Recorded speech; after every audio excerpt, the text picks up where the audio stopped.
Today, what was the top tech story of the last 12 months? Welcome to the Fast Five by Fear and Greed. I'm Michael Thompson, and good morning, Sean Aylmer. Morning, Michael. Good morning, Adam Lang.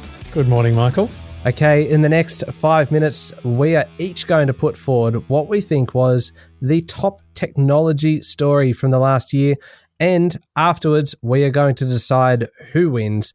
Sean, would you like to start us? I will start because this is the winning story. I'm at the top of the podium already. If we hadn't had COVID...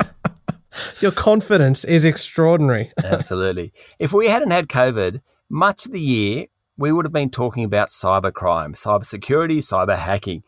Easily the biggest tech story of the year. There have been thousands of stories throughout the year of cyber hackers, often out of foreign agents such as North Korea or Russia, hacking into organisations and holding for ransom information and data. It is a huge story. In the middle of the year, 1,000 companies were hit in one cyber attack. Now, the type of cyber crime has evolved. It's gone from opening an email to service providers actually being hacked and via updates infecting their clients' systems. Cyber attacks cost $3.5 billion per financial year. Well, that's the latest estimate, but I'm sure it's much more than that. Nine was hit, Toll Holdings was hit, JBS Meats was hit. In fact, a massive US pipeline along the east coast of the US was closed down as a result. The sad thing is that many of the companies are actually paying the ransoms because it's the best way to actually get their data back. Cyber hacking, not only the biggest story of 2021, it'll be the biggest story of 2022 in the tech space. There you go. Michael. Yeah, you know what? I reckon that's not a bad story. And the reason why I like that one is because you're not just talking about big companies. That can affect any company, any business of any size. Absolutely. Really, nobody is immune to that. Absolutely. Look, I obviously just mentioned small companies. I'm going to go as far the other way as I can possibly get for this story. Okay. Because I think the top tech story of the last 12 months is the growth of big tech. Because these companies have all been hitting milestones in the last 12 months. 3 companies broke through the $2 trillion mark. Apple was first, then Microsoft, then Alphabet, the parent company of Google. In the $1 trillion range, you've got Amazon, Tesla, and Facebook. And it's amazing when you think that 3 or 4 years ago, none of them were even worth $1 trillion. And now Apple, we're talking about $3 trillion. That is just huge growth.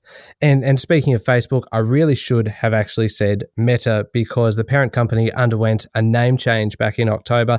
It shifted the focus from what is a pretty controversial social media platform at times and moved it towards Mark Zuckerberg's dream of the metaverse, which is an entirely digital world. And really, I don't think any of us had even talked about Meta or the metaverse prior to that change. And now it seems to be a fairly frequent topic of conversation. But really, these are big companies, really big growth, the biggest tech story of the last 12 months by far, just because of the phenomenal rate of growth and the massive amounts of money we're talking about.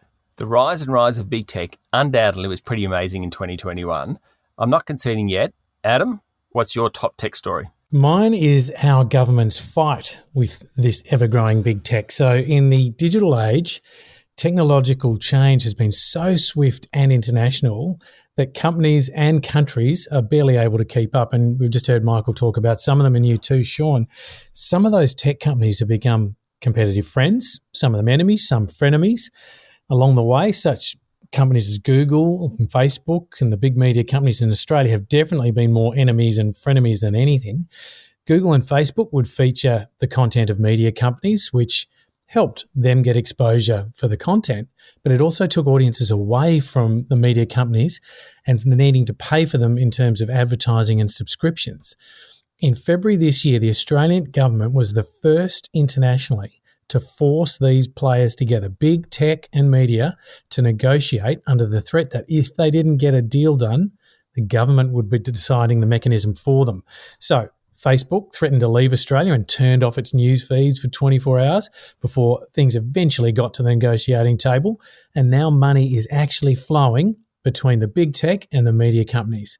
And then right at the tail end of the year, the government then stepped in again, this time to propose new legislation to force social media to reveal the identities of trolls and bullies, or it will face defamation proceedings.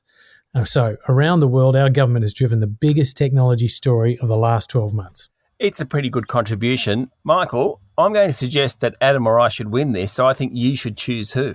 Oh, well, I was going to pick myself, but that's okay. I will choose one of the other two.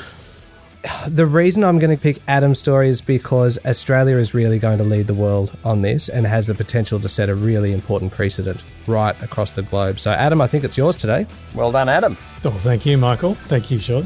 Thank you both very much. That's it for today. Make sure you've hit follow or subscribe on the podcast. I'm Michael Thompson, and that was The Fast Five by Fear and Greed.